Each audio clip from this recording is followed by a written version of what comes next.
Okay, today we are discussing about writing notes in the ICU. As most of you are moving abroad as an ICU doctor, it is very important for you to know this template. First thing you have to document is the age, sex and occupation of the patient. Why age is important? There's a clinical condition differ in the young patient and the old ones. So differential diagnosis will be differ according to the age. Sex is important, and especially if it is a reproductive age female, you need to think about the pregnancy also at the same time. And why you need to know about the occupation? Because some occupational hazards are there, some environmental factors are there, especially conditions like leptospirosis. Those conditions, the occupation is important.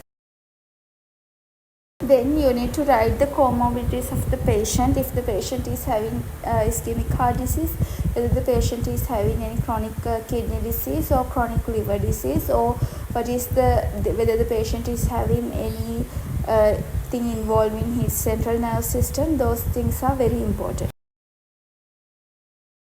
You need to consider about the patient's allergies, very important, so you can avoid the drugs. Why the allergies are more important? Most of the time ICU patients, we will intubate them, so after intubation you can't get the history from the patient to ask whether he is having allergies or not when you are going to prescribe the drugs. So on admission it's very important to whether ask from the family or anyhow you get to know whether the patient is having any allergies. Other thing, what are the medication he is using, whether he is on any anticoagulant, whether the patient is on warfarin sort of drugs, and at the same time those things are very important. And at the same time ask little bit about patient addiction, whether he is a chronic alcoholic user, he is a chronic smoker. Those things will be important in your management. So then you have to think about the chief complaint, why the patient came to hospital, and you have to think about this is the most important thing you need to elaborate on.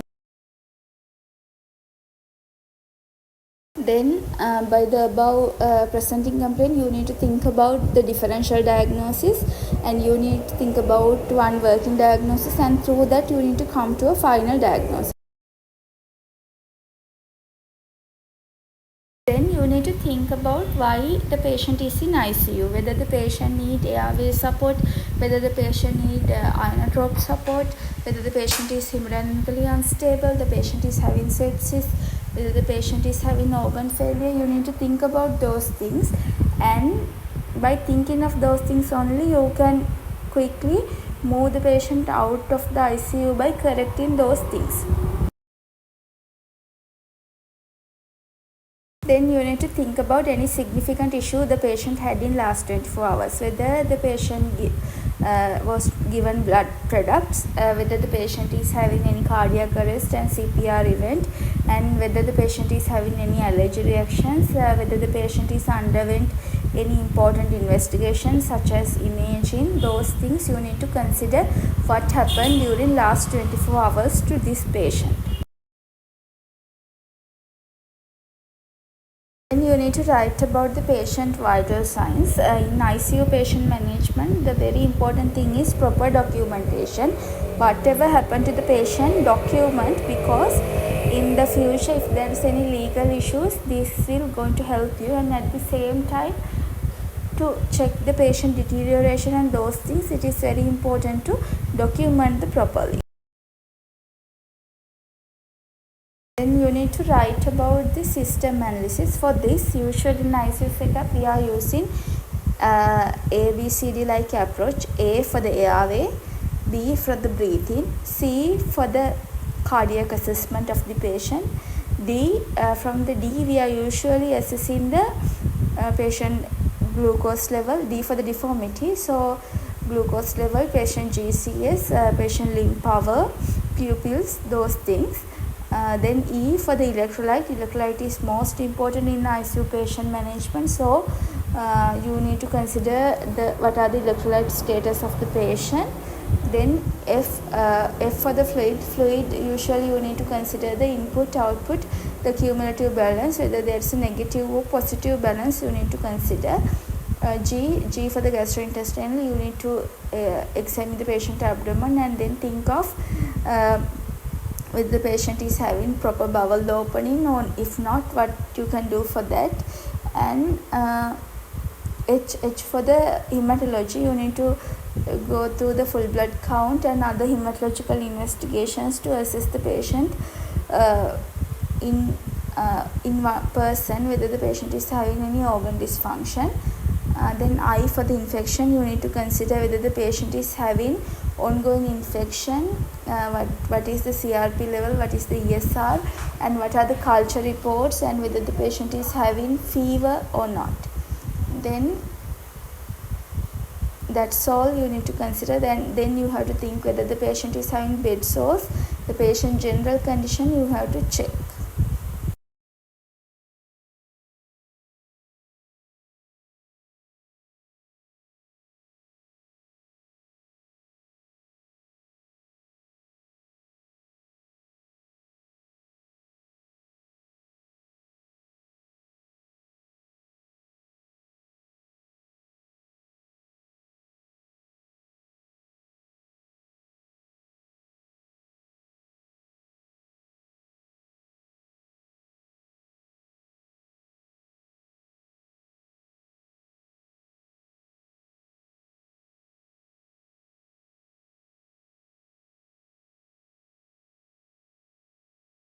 Then you need to think the patient as a whole and think the general and other system, whether the patient is having any eye redness, those things. How about the secretion load of the patient, and whether the patient is having any bed sores, whether the patient is having any peripheral edema, and whether the patient is having dry skin,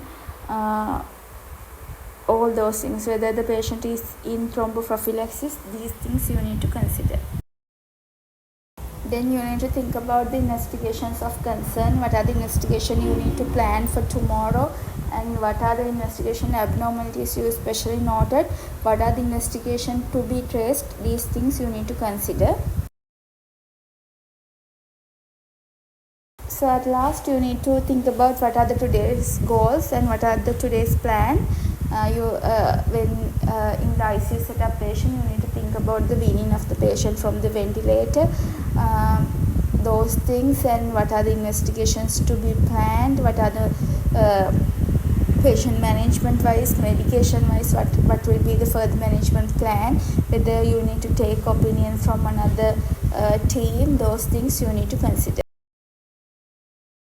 Summary, the important thing in ICU setup, writing notes. First you need to write age, sex, occupation of the patient, then comorbidities, then you need to think about the allergy, the medication patient already taking, and whether the patient is having any addictions, then what is the presenting complaint, then you need to come to a differential diagnosis, if possible provincial diagnosis, then you need to think why this patient is in ICU, then whether the patient has any significant issues in last 24 hours, how about the patient vital, how about the patient system, and how about the investigation available report, what are the investigation to be done, and also at the end of the day what are the goals for this patient for today. This is the summary. Please subscribe to my channel to get more videos like this.